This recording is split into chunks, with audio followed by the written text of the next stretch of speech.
On September 6, 1901, at the Temple of Music in Buffalo, New York, an anarchist named Leon Czolgosz stepped forward in a receiving line, extended his right hand wrapped in a handkerchief, and shot President William McKinley twice in the stomach.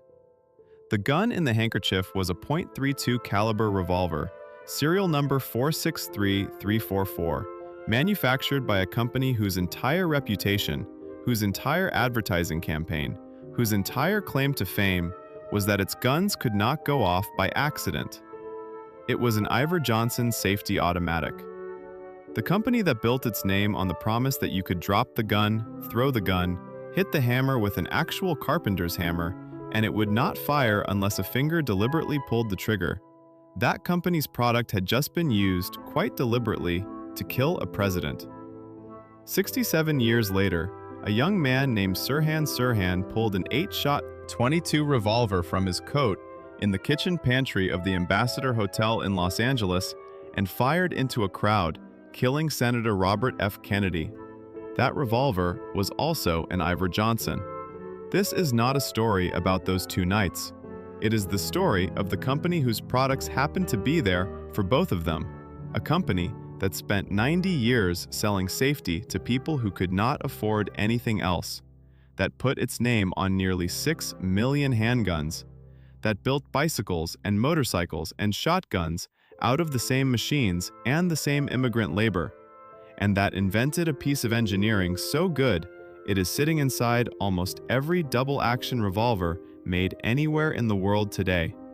And it is the story of the man who actually invented that mechanism, who signed away the rights to his own idea for a paycheck, and who spent the rest of his career legally forbidden from using it. Every week we tell the stories of the engineers, the factories, and the decisions that built or destroyed the world's most important firearms companies. If that kind of history interests you, subscribe. There's a new one every week. The man the company was named after was born in 1841 in Nordfjord on the west coast of Norway, in a district known for boat building and metalwork rather than firearms. At 16, he apprenticed to a gunsmith in Bergen. By 21, he had his own shop in Christiania, the city now called Oslo.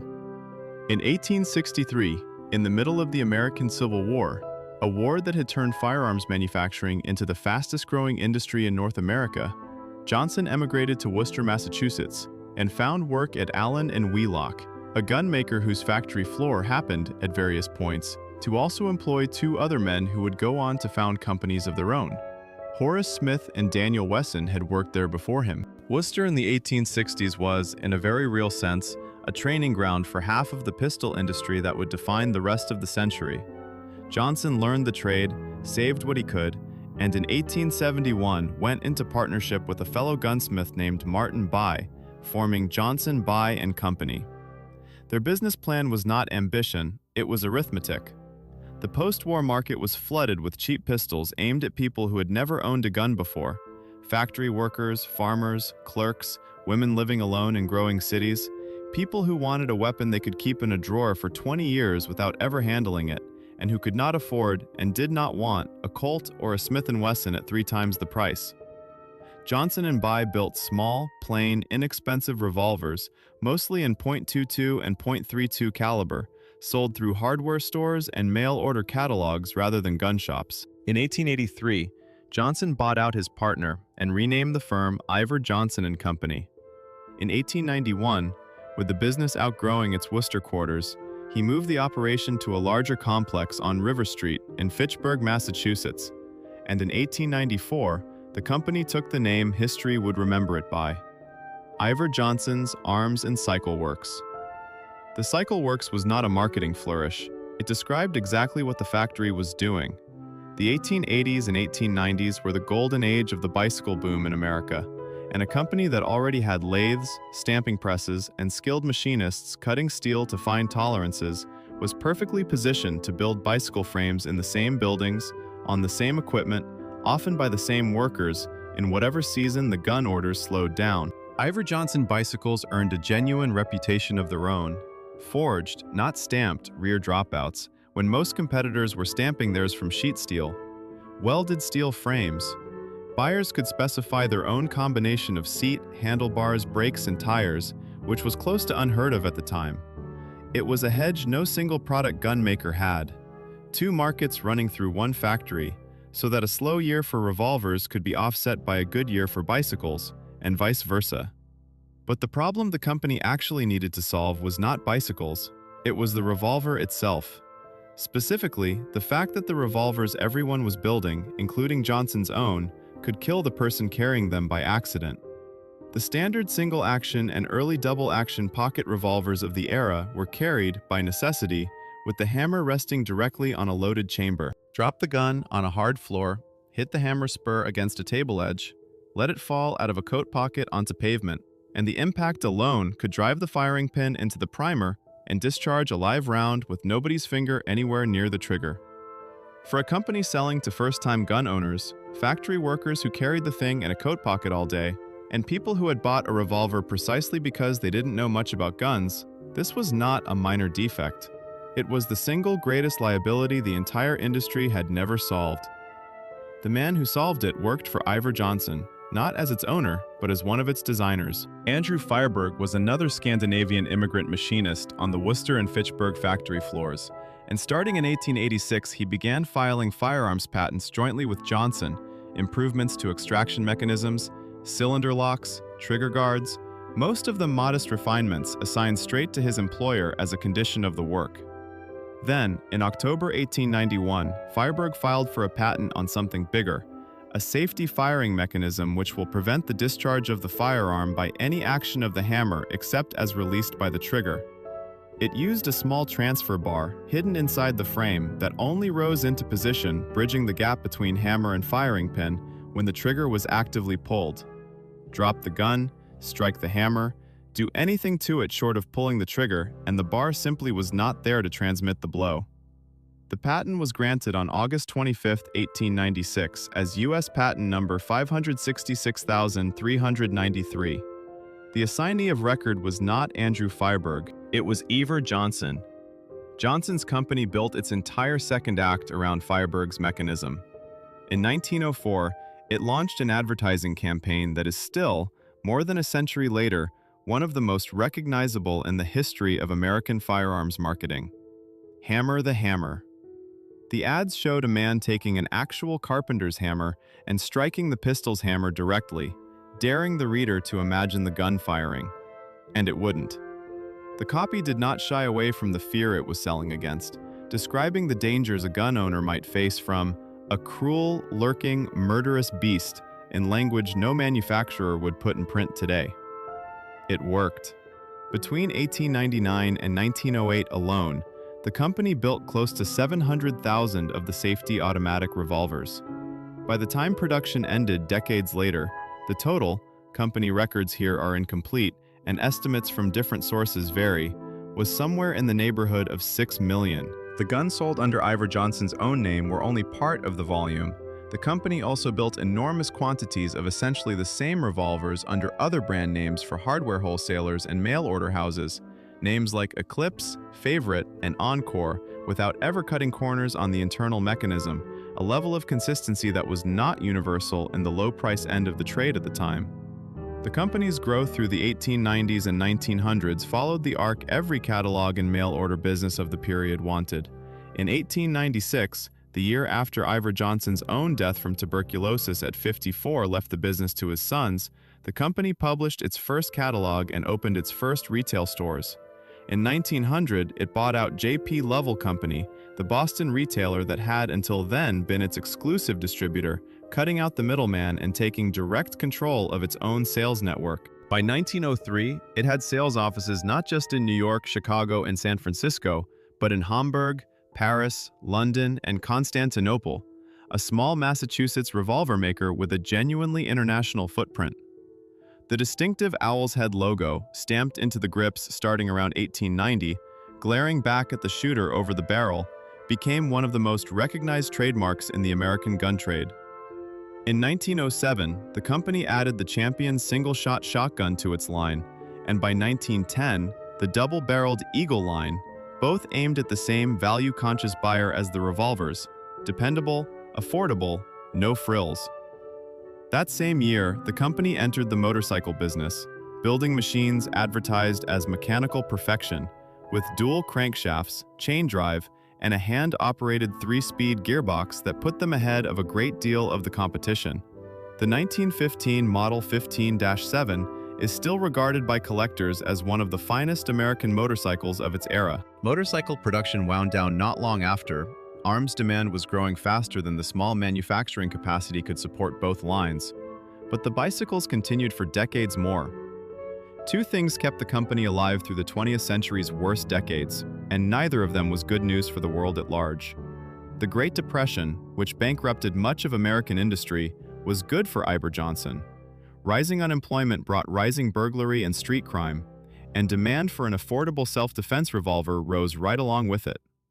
Then, as the country prepared to enter the Second World War, military and civilian demand for firearms surged again, and the company's factories ran at capacity. Ivor Johnson did not merely survive the two greatest economic and military crises of the century, it profited from both. And then, almost as soon as the war ended, the company simply stopped moving forward. This is the part of the story with no dramatic villain, no single decision anyone could point to, which makes it, in its way, the most dangerous kind of decline a manufacturer can suffer. After 1945, new firearm introductions from Ivor Johnson slowed to a trickle. The revolvers and single-barrel shotguns that had built the company's fortune in 1905 were still, with minor cosmetic updates, the same revolvers and shotguns the company was selling in 1955 and 1965. There was no serious investment in new designs, no push into the semi-automatic pistol market that was steadily eating into revolver sales industry-wide, no answer to the double-action .38s and emerging .357 Magnums that Smith & Wesson and Colt were building for a police and civilian market that increasingly wanted something more than a cheap pocket gun. A company that had once out-marketed and out-engineered its way to millions of sales was now simply coasting on a name built 40 years earlier. The ownership structure that had kept the company steady for 3 generations did not survive much longer either. Founders' family control had already thinned by the 1950s. Ivor's grandson Luther Otto ran the company for a period starting in 1953, and by most accounts, the paper trail of decision-making from that point on gets considerably harder to follow. In 1973, the company was sold outright to Louis Imperato, a New York firearms distributor who would remain the single most important and most complicated figure in the last 20 years of the company's life. 2 years later, Imperato bought the Plainfield Machine Company, maker of the M1 carbine, folded its designs into the Ivor Johnson catalog, and relocated the whole operation to Middlesex, New Jersey. In 1980, he sold the company to an investment group in Little Rock, Arkansas. In 1983, the factory moved a second time to Jacksonville, Arkansas, chasing whatever combination of tax incentives, labor costs, and available real estate the new owners were chasing. A company that had spent 100 years as a fixture of a single Massachusetts town was now, within a decade, a set of machine tools that could be picked up and moved wherever the balance sheet pointed. The end, when it came, arrived in the paperwork rather than on any factory floor. In October 1986, the Arkansas-owned Ivor Johnson filed for Chapter 11 bankruptcy, in part because of a badly damaged shipment of 43,500 surplus Australian Enfield rifles the company had imported and could not resell at a profit. A single bad procurement decision large enough to tip an already thin balance sheet into insolvency. Production stopped. The plant closed that December. One of the investors filed personal Chapter 7 bankruptcy within a month. Imperato, who was still owed most of the original sale price by the men he'd sold the company to, bought Ivor Johnson back out of the bankruptcy court for $1.2 million and folded it into a new holding company, American Military Arms Corporation, AMAC. Limited production resumed in 1988. M1 carbines, a handful of semi-automatic pistols, a few prototypes that never reached the market. It was not a recovery. It was a company on a ventilator, kept technically alive so its remaining assets could be liquidated in an orderly fashion rather than a chaotic one. In March 1991, AMAC filed Chapter 7, full liquidation, not reorganization, and the last of the assets passed under the control of a bankruptcy trustee. Production records for 1992 show only what the trustee permitted to be built and sold off. In 1993, the doors closed for good. An auction was held. The machine tools, the tooling, the dies that had stamped an owl's head into wooden grips for 100 years were sold piece by piece to whoever bid on them. After 122 years, the Ivor Johnson name stopped being attached to anything actually manufactured in the United States. What survived was the name itself, which is a commodity independent of the company that earns it. It passed through several hands after 1993 and eventually landed with Squires Bingham International, a firearms importer that renamed itself Iver Johnson Arms and in 2006 set up shop in Rockledge, Florida, selling imported shotguns and 1911 pattern pistols under a logo that once meant something built on River Street in Fitchburg. The company operating under that name today has no manufacturing lineage back to the original firm.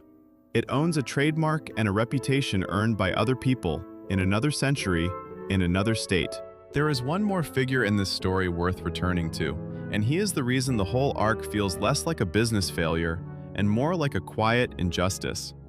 Andrew Fireberg, the man who actually designed the transfer bar mechanism that made Hammer the Hammer possible, the mechanism that is, in one form or another, sitting inside nearly every modern double-action revolver made anywhere in the world today, never owned it. He assigned the patent to his employer in 1896 as a routine condition of working there, the same way he'd assigned a dozen smaller patents before it. Sometime in the early 1900s, Fireberg left Ivor Johnson and started his own firearms business, building revolvers and shotguns under his own name, sold through catalogs much like the ones his old employer used. He spent the rest of his working life. He holds something close to 50 firearms patents in total, most of them now as obscure as his name, designing guns that, by law, could not use the one invention he was actually known for, because Ivor Johnson owned it, and he did not. Collectors who come across an Andrew Fireberg & Company revolver today are looking at the work of the man who invented the safest handgun mechanism of his era, built by a company that was, mechanically, less safe than the one carrying his former employer's name, because the one good idea he ever had legally belonged to somebody else. It is tempting looking back at this company to see only the irony, a firm that sold safety as its entire identity, whose product ended two of the most consequential lives in American political history, and whose most important invention belonged, on paper, to a man who did not create it. But there is a steadier way to read it. For roughly 40 years, a small Massachusetts company solved a real engineering problem, one that had genuinely been killing and maiming people by accident, and sold that solution, honestly, to millions of Americans who could not have afforded anything else. It thrived on crime and on war, and never once needed to change what it made to keep doing so. And that, in the end, may have been the real failure, not a defect in the product, but the absence of any reason to build a second one. Every company in this series has died from something outside its control. A treaty, a patent running out, a war, a boardroom decision made by men who had never touched the product. Ivor Johnson may be the only one that simply ran out of reasons to keep inventing. The mechanism outlived the company by more than a century. Somewhere in nearly every double-action revolver sold today, there is still a small steel bar that only rises when you mean it to.